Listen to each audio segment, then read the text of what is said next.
ये तो हमारा दादा परदादा को टाइम पे भी बैठा हुआ है। अभी 1 साल हो गया बैठा हुआ है। पहले मच्छी का काम करता था, कभी बिरयानी बेचता था, कभी क्या, ये टाइम पास होता था। शुक्र अल्लाह का। अभी हमारा कोई कमाई दल नहीं है, हम अकेला है। हमारा बेटा है बिल्कुल छोटा। ये हमको घुटने की बीमारी है, खड़ा नहीं हो सकते, चल नहीं सकते ना, बहुत मुश्किल है। कोई कभी कोई पानी होता है नहीं है तो ऐसा पानी सुखो निकल जाता है तो हम बहुत परेशानी होता है बहुत। पहला तो अल्लाह का शुक्र है, मालिक का बड़ा एहसान परवरदिगार का। वक्त सही था। अभी 1 साल पूरा बैठ गया है, हम भी बीमार है, हमारा घर वाले भी बीमार है।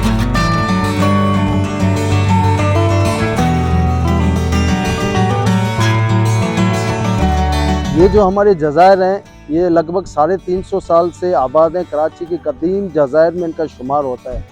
और हमारे ये जो लोग हैं, दिन रात समंदर का सीना चीर कर वतन अजीज़ के लिए और अपने बच्चों की कफ़ालत करते हैं। हमें यहाँ पर बहुत से मसले मसाइल हैं। सर्दियों के सीज़न में हमारा जो पानी है बहुत लो टाइड हो रहा है, तो हमें सबसे ज़्यादा जो मुश्किलात हमें हो रही है वो अपना, हमें जो यहाँ से जो हमारे जो मरीज़ हैं और ख़ास तौर पर जो हमारी जो हामला ख़वातीन हैं, उन्हें हमें यहाँ पर शहर में लेके जाने में हमें बड़ी तकलीफ़ होती है, क्योंकि ये जो लो टाइड होता है तो पानी बिल्कुल यहाँ से उतर जाता है। तो हमारी जो सीढ़ियों पर ये फिसलन होती है, बाज़ औक़ात यहाँ पर हमारे पेशेंट समंदर में भी गिर जाते हैं। तो हमें यहाँ पर बहुत से मसले मसाइल हैं।